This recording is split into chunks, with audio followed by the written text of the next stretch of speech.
Camarines Sur First Provincial Mobile Force Company is located at Zone 3, Barangay Tara of Sipocot.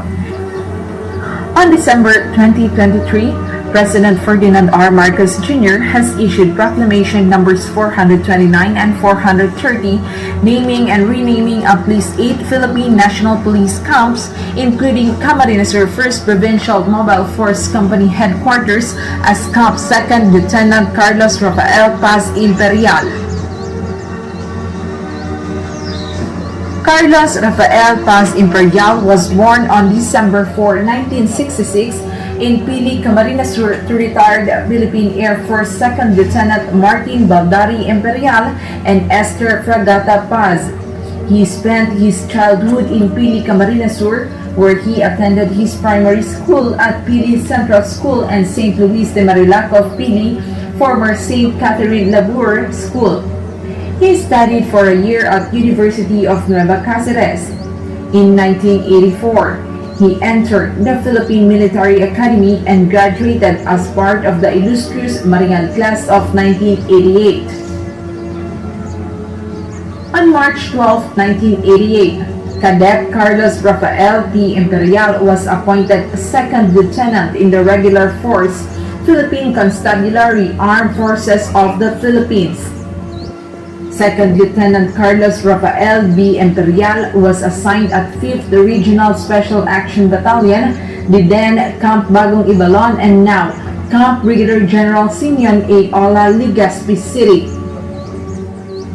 Second Lieutenant Imperial led one section of 5th ARSAB personnel sent to a mission of verifying the reported presence of heavily armed CTGs at Barangay San Jose, Tinamba, Camarines Sur. The initial firefight ensued lasted for about 2 hours, resulting to the death of at least 15 enemy and undetermined number of wounded. The firefight lasted for more than an hour, and the enemy was able to overrun the location of Second Lieutenant Imperial and his men, resulting to their death. On July 28, 1989, Second Lieutenant Carlos Rafael Paz Imperial was posthumously awarded the Award of the Gold Cross by General Renato S. de Villa, the AFP Chief of Staff. The Gold Cross Medal is a decoration of the Armed Forces of the Philippines which recognizes gallantry in action. It is the third highest military award of the Philippines for heroism. According to His Excellency, President Ferdinand R. Marcos Jr., it is fitting to give honor to former servicemen who have shown patriotism, courage, and dedication in serving the country and the provinces to which they are assigned and distinguish themselves in their service to the nation by way of naming and renaming PNP facilities in their honor. Ladies and gentlemen, welcome to Camp 2nd Lieutenant Carlos Rafael Paz Imperial.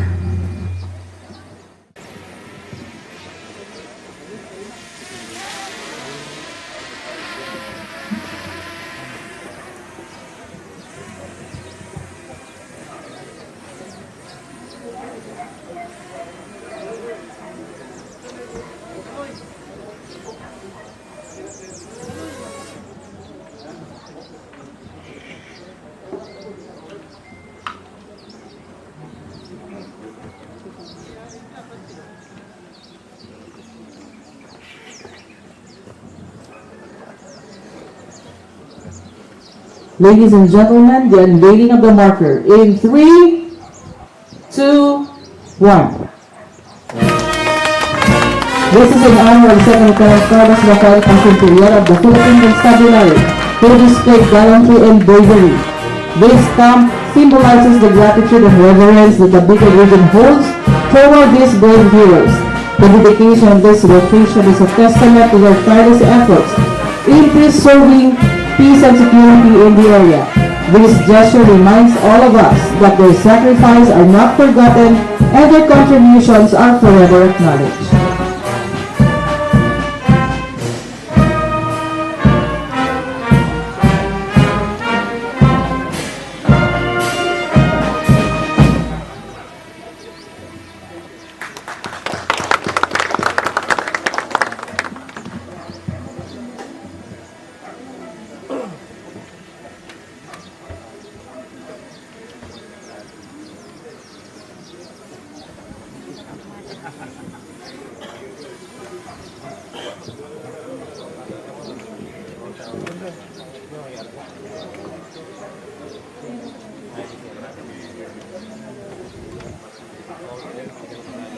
We gather here today to seek God's blessings upon this monument, the second Carlos Rafael Paz Imperial Monument, a symbol of remembrance and respect for him, and we honor his contributions, his sacrifices, and his spirit. And now let us light our candles as a symbol of Christ's presence in us, the light of Christ.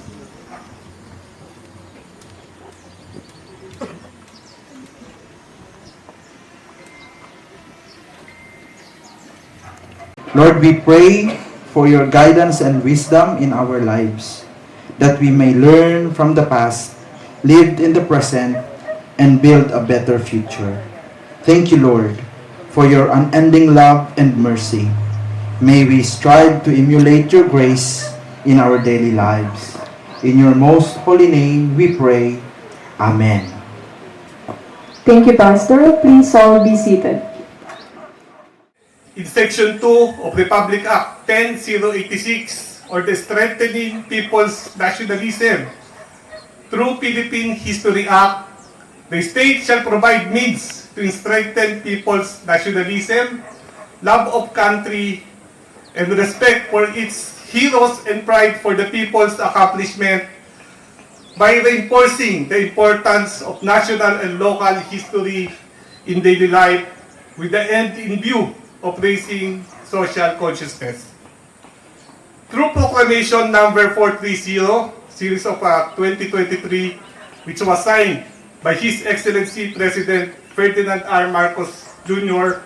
on December 20, 2023, it is embodied that it is fitting to give honor to former servicemen who have shown patriotism, courage, and dedication in serving the country and the provinces to which they are assigned, and distinguish themselves in the service to the nation by way of naming PNP facilities in their honor.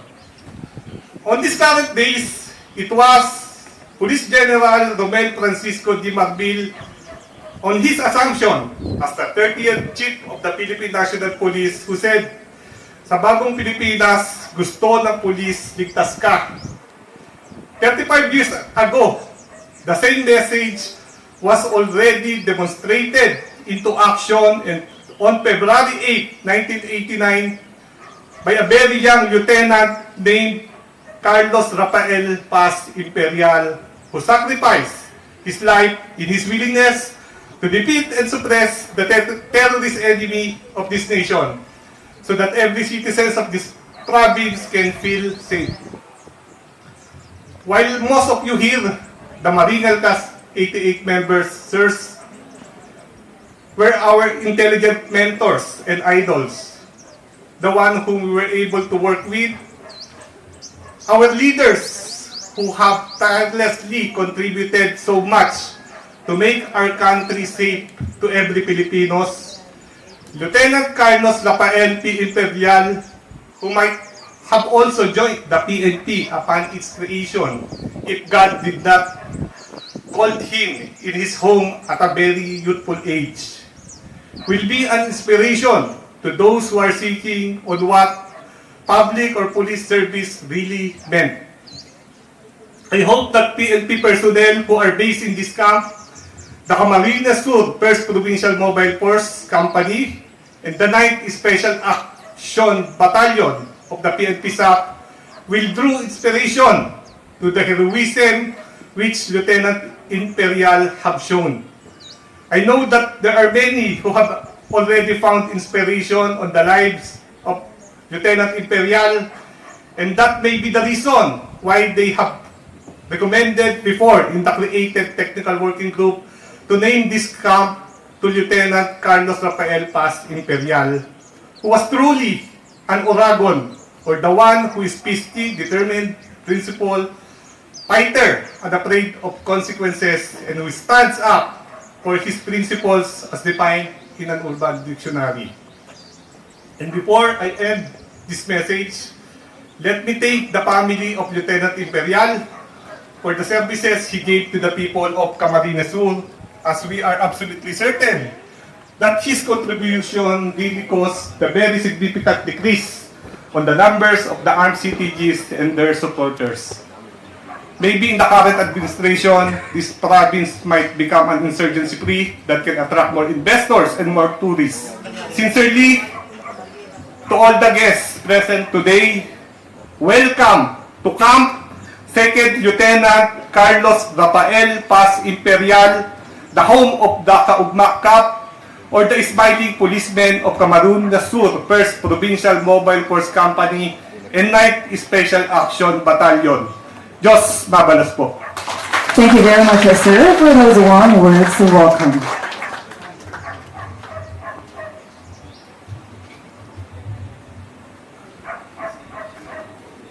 And as we continue with the program, let us listen to a message from Attorney Susa Imperial Mampo, Clerk of Court 5, Supreme Court of the Philippines. My greetings to all of you. Permit me to name the important and distinguished guests this morning. From the PMA Baringal class of 1988, my greetings go to Police Brigadier General Leonardo Carlos, who is the guest speaker and guest of honor this morning.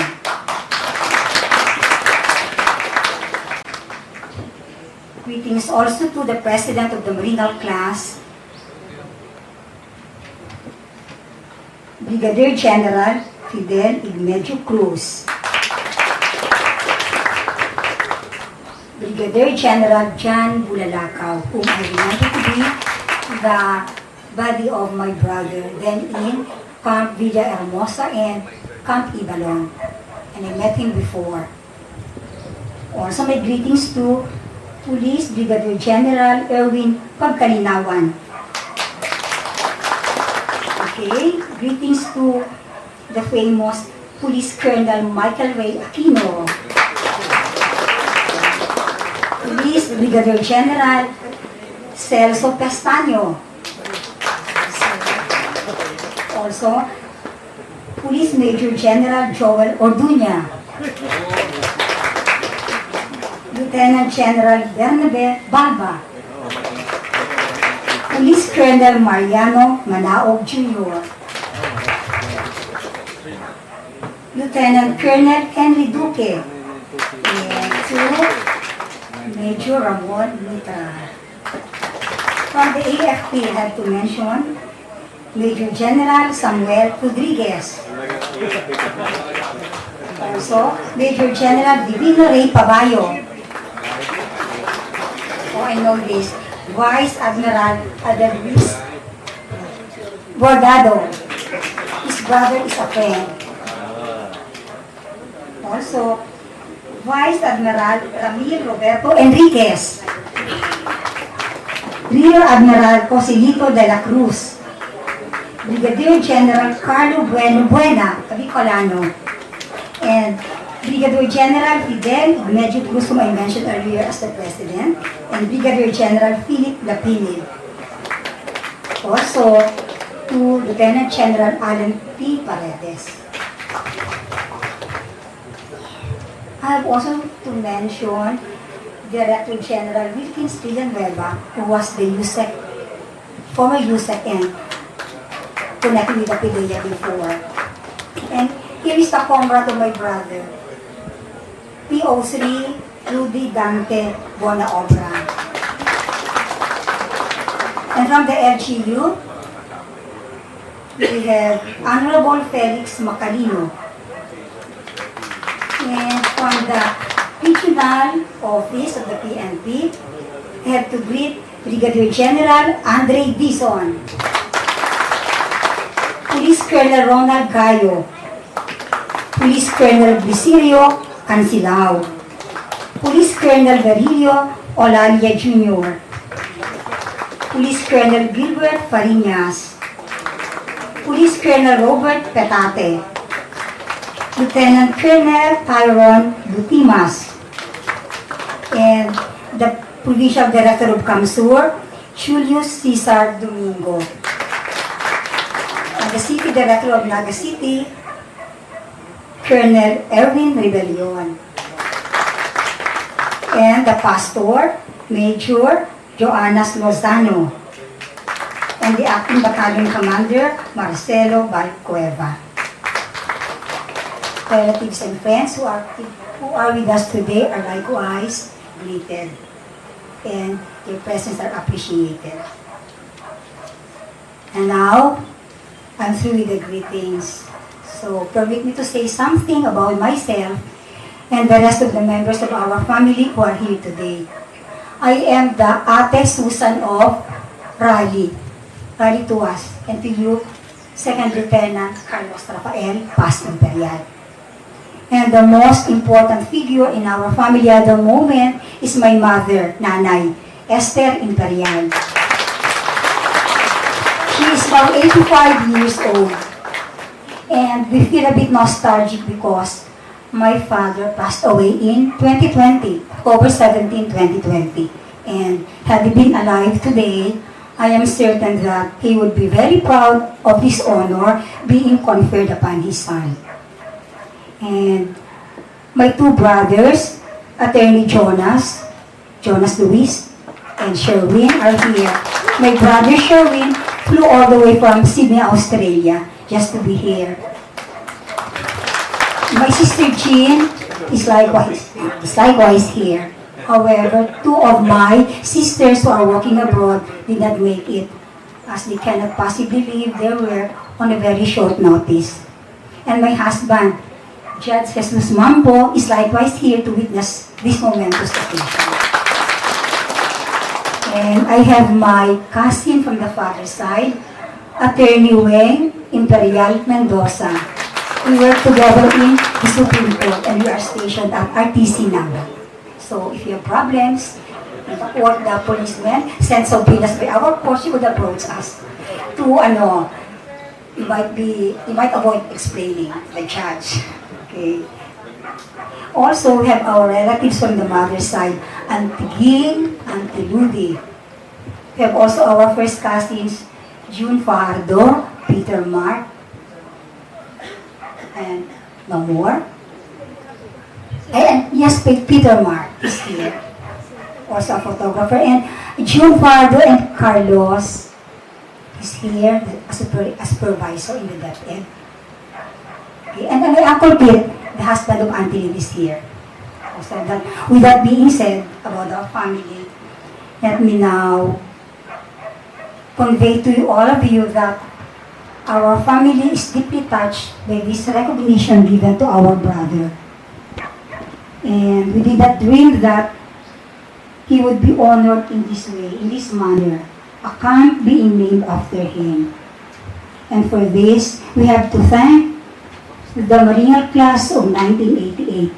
Thank you, esteemed gentlemen, for not letting, you did not let the memory of my brother fade into oblivion. And thank you for valuing his supreme sacrifice of giving his life in the pursuit of courage, integrity, and loyalty, the very values inculcated by your alma mater, the Philippine Military Academy. He selflessly offered his life. And we may not be able to mention your names one by one, and words may fail us in expressing our deep gratitude and thanksgiving. And so all we could say is, Diyos mabalos, Diyos mabalos. It is the Bicolano way of thanking special persons. And we also to thank, we also have to thank the Regional Director of Region 5, PNP Region 5, Police Brigadier General Ander Dizon, the Camarines Sur Provincial Director, Julio Cesar Domingo, and all the men and the other personnel who have undertaken this preparation just to make the occasion as solemn and significant as it is today. Also, lest I forget, we also share the honor with the members of the 15-man team which my brother led on February 8, 1989. We remember the four of them, Corporals Cesar Oliver, Melvin Oliet, Noel Barbin, and Esteban Bayrante, who I was told is a cousin of the RD of Region 5, Esteban Bayrante. He died with my brother during that eventful date, February 8, 1989. And to the rest of the team who survived to tell the tale, thank you also. We share this glory. And finally, I have to thank the Almighty God for the inspiration given to the Mariners for making this endeavor a reality. We are not unmindful of the great work behind this because I know that to secure that legislative enactment or the presidential proclamation is a hard and rigorous job. So much legwork and liasoning is needed. So thank you, gentlemen. We shall never forget you and we shall forever cherish this moment.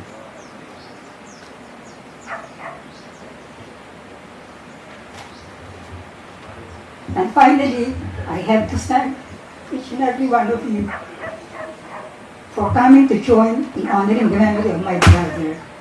May we always live on in our hearts his memory. And it is our humble prayer that the very values which he courageously fought for be continuously upheld by the officers and men of the PNP. And that all said, may I request now that we offer a brief moment of silence for the souls of my brother, Lieutenant Carlos Rafael Paz Imperial, to Corporal Cesar Oliver, Melvin Oliet, Noel Barbin, and Esteban Bayrante. Again, Diyos mabalos sa Indogobos. Ating bayani, si Lieutenant Imperial, sa mga illustrious and staff members of Maringal, PMA Maringal Class of 1988, sa mga kapatid natin sa 9th Infantry Battalion, sa LGU Sipukot, officers and men of PRO 5, other guests, friends from the media, Diyos maray na agad-abi sa Gabos. Kung buhay siguro si Lieutenant Imperial, sigurado ako bata niya rin ako. Kasi aside from pinsan ko yung kasama niyang nakiya doon, halos lumaki ako sa PMA 88. So sasamantalahin ko na rin po ang pagkakataon na ito upang pasalamatan hindi lang po yung pamilya ng ating bayani, bagkus yung mga members ng PMA Maringal 88 na naging bahagi ng karir ko dahil hindi ako nandito sa harap po ninyo kung hindi dahil sa mga miyembro ng PMA Maringal 88. Unang-una po kay former Chief PNP, General Jonard Carlos Sir. Siya po yung aming mentor sa Special Action Force. Sa lahat ng tactical trainings po, siya yung nagturo sa amin. Dati ring regional director namin sa PRO 8 at dating Chief PNP na kung saan siya po ang nagbigay nitong estrella na sa aking balikat. Maraming salamat sir. Of course, yung pinakaulit-ulit na famous Sir Ninoy, the MRA. My savior. Siya ang savior ko when I encountered kamalasan sa Special Action Force. He saved me, he redirected me, and now I am standing before you. Thank you, sir.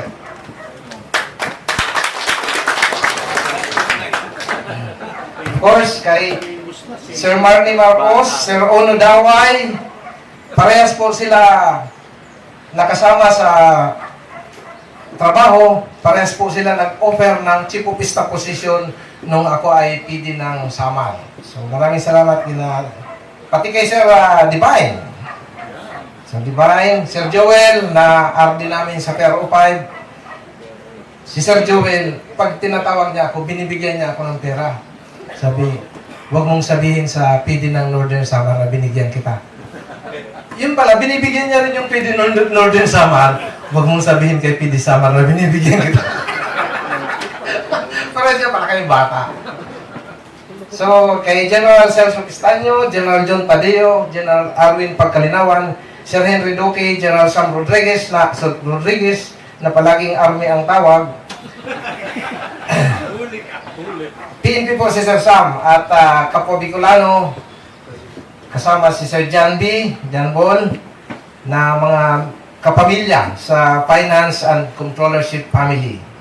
Of course, kay General Dennis Bangis Basngi, na naging mentor din sa SAP, si Sir Corley Binloan, kasama namin sa Marawin during the 5-month war in that holy place. Siya po yung nasa main battle area directing the armed forces sa pag-atake sa ISIS. Nandiyan din po si Sir Big Buena, General Big Buena, na nagpa-jump sa amin sa Negros kasama ang aming former chief PNP at nakijump na rin siya. Thank you, sir, for the opportunity. Of course, nandito po yung representative ni General Pio Caranza, who happened to be our division commander sa 8ID sa Samar and Leyte. Si General Per Peña Redondo, sir. Siya yung representative ni Sir Pio. Si General Abawag naman, representative ng ating division commander, si General Don Bahaw. At si Sir Papay Alcañeses, na nagbilin talaga na i-mention mo yung pangalan ko dahil ako yung nag-push talaga niyang monument na yan. So, Sir Papay, maraming salamat po. So yun po, at para naman sa mensahe, binasa ko ito at talagang medyo makabuluhan. It is with a proud sense of honor and humility that I address you in this significant occasion as we gather here today for the blessing and unveiling of the 2nd Lieutenant Carlos Rafael Paz Imperial Monument, a tribute to a hero, a gallant soldier, and a proud son of Bicol. First and foremost, I would like to extend my deepest appreciation to the families, friends, and classmates of 2nd Lieutenant Imperial who have joined us today. Your presence here is a testament of the enduring memory and the lasting impact of the Lieutenant Imperial's gallantry. We are all united in our admiration, respect for a man who embodied the highest ideals of dedication, honor, and service to our nation and our region. This monument that we unveil today is the Police Regional Office 5 way of honoring our fellow Bicolanos who have shown unwavering dedication, honor, and service to the country and its people. However, let it be known that this monument is but a mere flicker compared to the bright example of 2nd Lieutenant Imperial's heroism and sacrifice. His bravery in the face of danger, his commitment to his duty, and his ultimate sacrifice are a beacon of light that outshines any monument we could ever build. Today, as we unveil this monument, we do not just remember a fallen hero. We celebrate a life that was dedicated to the service of our nation and the protection of our people. We remember a man who lived and died embodying the virtues of honor, of duty, and sacrifice. It is my hope and the hope of the entire Police Regional Office 5 that with this monument, the memory of 2nd Lieutenant Carlos Rafael Paz Imperial will continue to be kept alive. May this story continue to inspire others to a life of selfless service and love of country. May his legacy continue to be a beacon of light for all of us, reminding us the true meaning of honor, of duty, and of sacrifice. Let us all remember that the freedoms we enjoy today are built on the sacrifices of brave men and women like Lieutenant Imperial. Let us honor them not just with monuments, but with our own commitment to serve our nation with the same dedication, honor, and justice. Muli, maraming salamat po sa pagkakataon na makapagsalita sa inyong harapan at nawa po lahat tayo ay palaging gabayan ng ating pong may kapal. Maraming salamat. Thank you very much, sir. Let me just acknowledge the presence of the mother of our hero, Lieutenant Imperial, Ma'am Esther Imperial, who sacrificed to give life to our hero. Good morning, ma'am. And let me especially acknowledge also the presence of now PO3 Rudy Dante Bonaobra, who was with Impe during the encounter. He is the one who can give the details of what really transpired during that fateful day. I was only the one who recovered the dead bodies of Impe and his troops, being the leader of the Blocking Force. Attorney Jonas Imperial of PMA Class 91, brother of the late Second Lieutenant Carlos Imperial, thank you for inviting me in today's ceremony, the naming of the camp and the unveiling of the Second Lieutenant Carlos Rafael Paz Imperial Monument. Second Lieutenant Carlos Imperial and I were both assigned to the 5th Regional Special Action Force and were ordered to report to Camp Ibalon on April 11, 1988. Kagaya nitong araw na to, April 11. Exactly 1 month after we graduated from the Philippine Military Academy. Since then, we were always together in almost all activities of our unit. Either it be sports competition, trainings, and combat operation. My wife, Mary Rose, and I were his bunkmates in Villahermosa, Pilar, Sorsogon, where we trained the recruits of the Philippine Constabulary during the time. On February 7, 1989, Lieutenant Imperial, or Impe as we fondly called him, together with his special teams, was dispatched for combat operation. Before jump off, I wished him the best and reminded him of our plan to go up to Baguio after the operation for our first PMA alumni homecoming. But the following day, Impe became the first combat casualty of our class. So hindi na kami natuloy umakyat ng Baguio. Instead, few days after, I think, it was on the day of the PMA homecoming when we buried Impe. So kayo, mga mista, you were parading sa Borromeo Field. Ako naman was giving eulogy. So, nandun yung hirap ng damdamin. Considering that even my wife, Mary Rose, felt devastated during the time. Kasi bunkmate nga namin si Impe.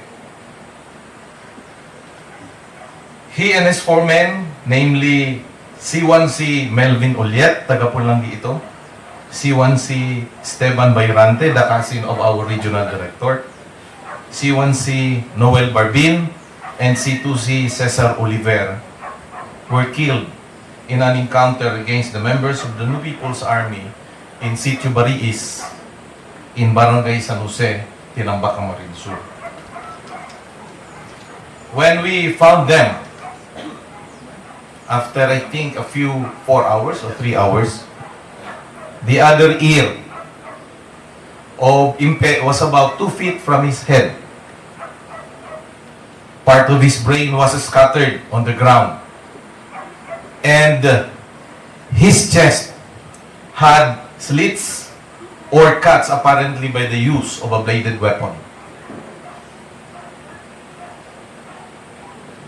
Hindi ko ma-describe yung feeling ko during that time. Nanginginig na, syempre, first time. So I could not understand at that time why the New People's Army had to do what it did to Lieutenant Imperial, a fellow Filipino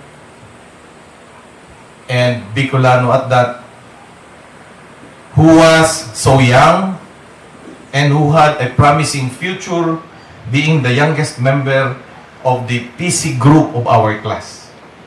He was only 22 years old when he died, having been born on December 4, 1966. In all indications, they fought hard, stood ground, because it's coconut tree, which they evidently sought cover from enemy fires, was riddled with bullets, and the grass under its tree flattened, indicating that Impe and his troops were surrounded. If you can figure out how their dead bodies looked like, you would say that the New People's Army has no mercy and was barbaric to say the least. So the occasion we have today is a fitting recognition of the heroism and gallantry of Impe and his troops. And so, on behalf of PMA Maringal Class of 1988, let me thank the PNP leadership represented by our Regional Director, Brigadier General Andre Dizon,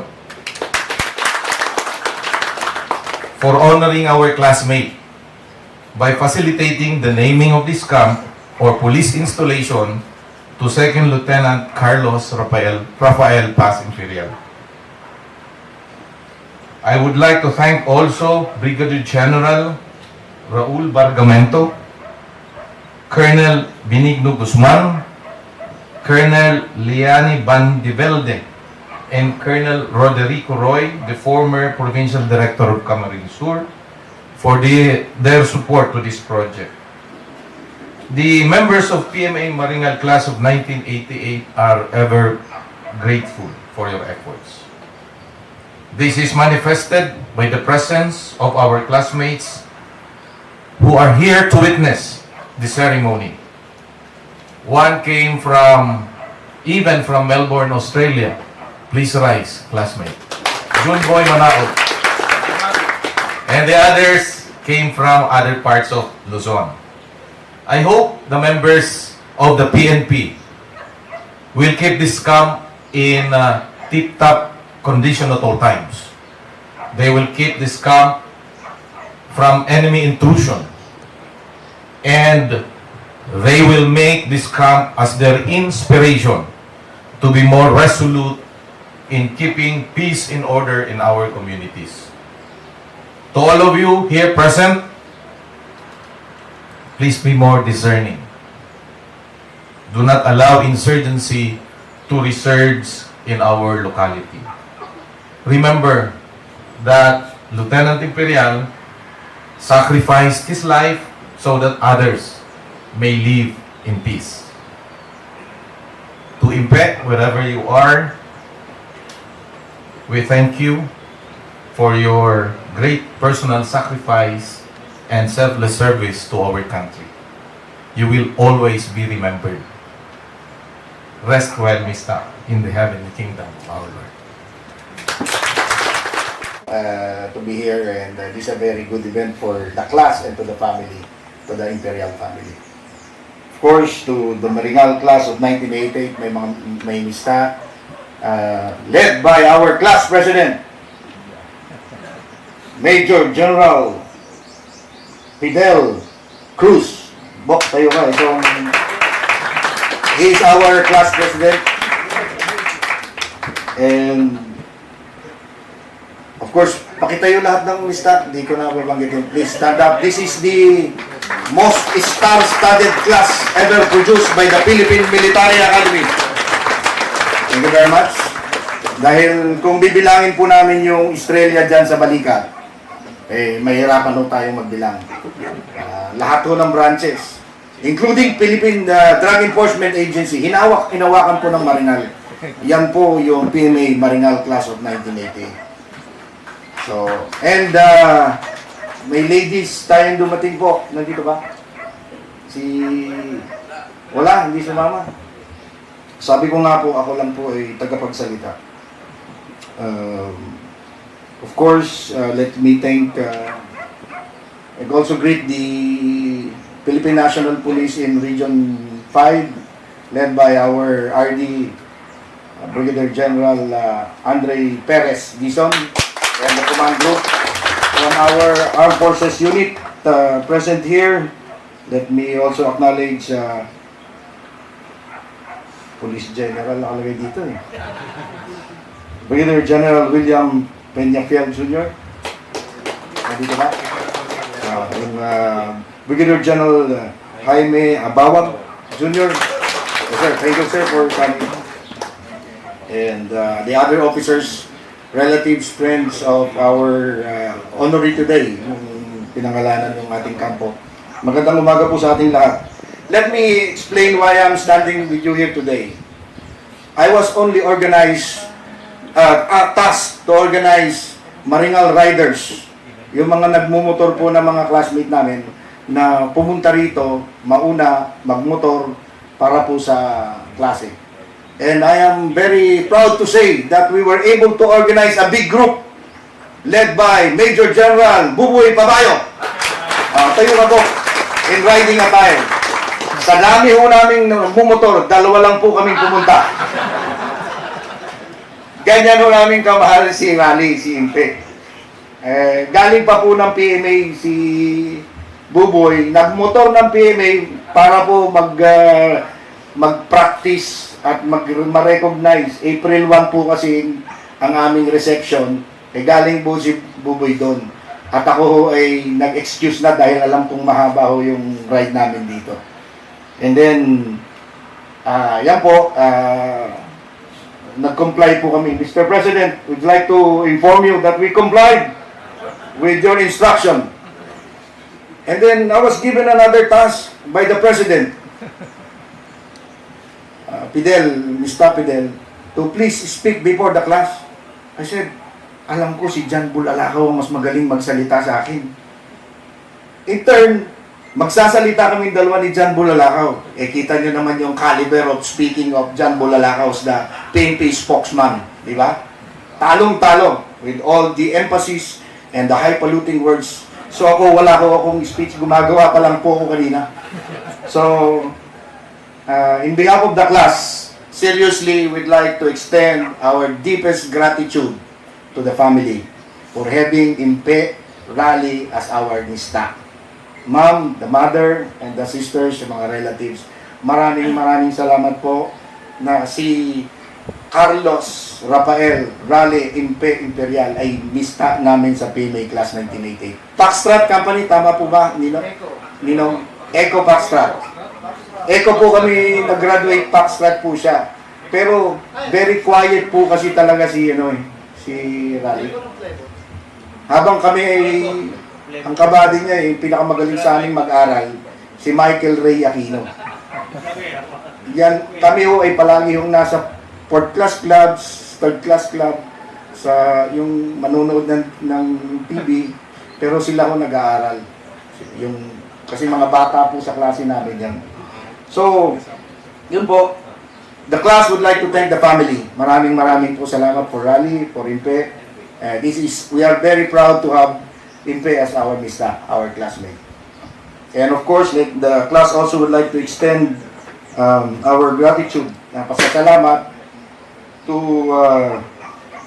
nabanggit na po kanina ni John, si Colonel Lian Bandel Pelde, key mover po ito sa Camp Crame to have this camp named under rally.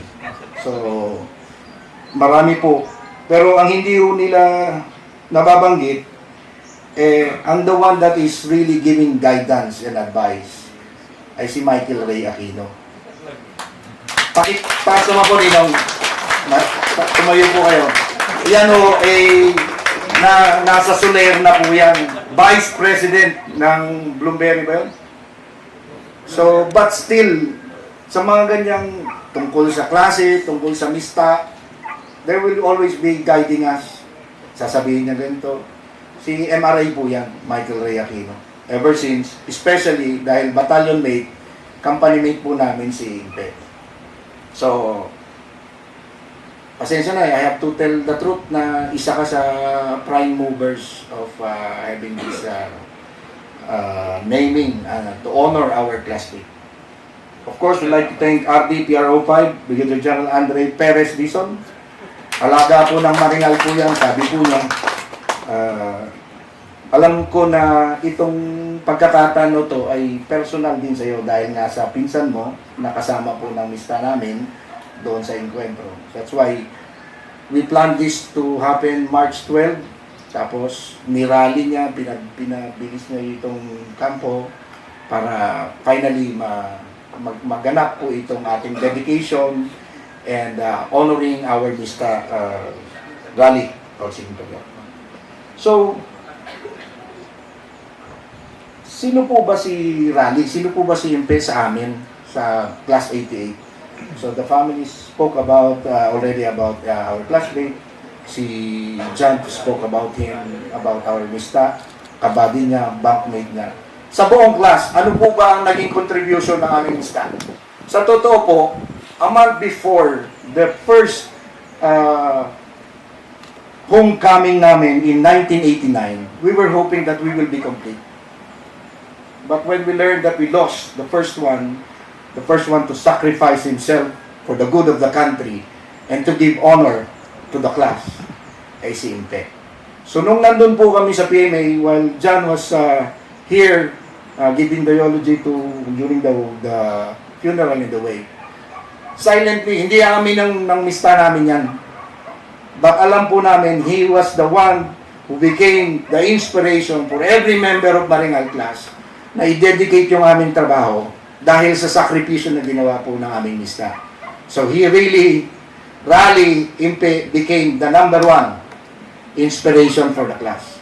Kung nasaan po kami ngayon, kung marami po sa amin na nagka-estrella sa aming balikat, because silently, sa likod po ng aming pong isipan ay we would like to do our best because one of our classmates already did his best. The ultimate sacrifice of giving his life for country. So, that's the duty, the professionalism, and the dedication showcased to us by our mista, si Impe, si Rally. So, siguro masasabi ko, ako personally, if I reach that post or position in my career, it's because there was one Marinal in the person of 2nd Lieutenant Carlos Rafael Paz Imperial, who did it first for the class. So since that time, when we learned that he passed away on duty, sacrificing himself, naging inspiration po namin yan. So in behalf of the class, we'd like to tell the family, the entire class po is very much, kami po ay talagang sumasaludo sa aming mista, sa sakripisyo na ginawa po ng aming mista. And again, siya po yung first to really show us what sacrifice is. So, yun po, i-connect ko lang po on hindsight, if we connect it to the message of the current Chief PNP, Police General Romel Marbel. Sabi sa araw-araw, meron po kaming two choices, kahit retired na kami. It is the chance to do good and the choice to make a difference.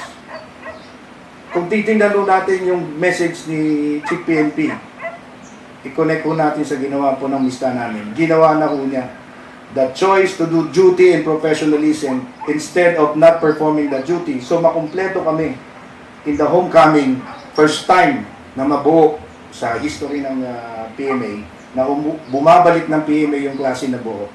He chose his duty and service and eventually the ultimate sacrifice.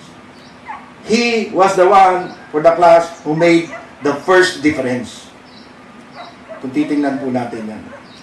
So again, speaking before the class, I believe that the entire class is really would like to extend our heartfelt gratitude to the family of Impe, to the one that helped us organize this event na to.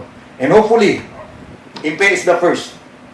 With the guidance of MRA, we hope that we will have another camp in Pampanga in honor of another Marinal. So tuloy-tuloy po yan. So, wag ko kayong mag-alala. Sabi ni to upkeep the camp, lagyan lang natin ng Soler. Sponsored by. Pwede ba mo? Kung wala akong nakalagay, sabihin nyo lang po sa akin, Mary Mark, Carlos Superdag. Kung kailangan nyo po ng gamot sa tao, hayop, at sa inyo pong mga Carlos Superdag lang po, matatagpuan sa Mary Mark ni Injap Sia. So, pero priority si MRA.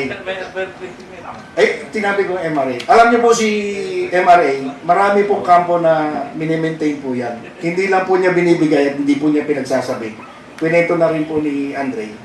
Pero maasahan niyo po yung Maringal Class 88. We'll do our best to make sure that this first camp under Kaloy, Rapi, Impe, i-upkeep natin. So yung mga tropa natin dyan na nag-stay dito sa kampo, huwag ko kayong mag-alala. Basta gamot.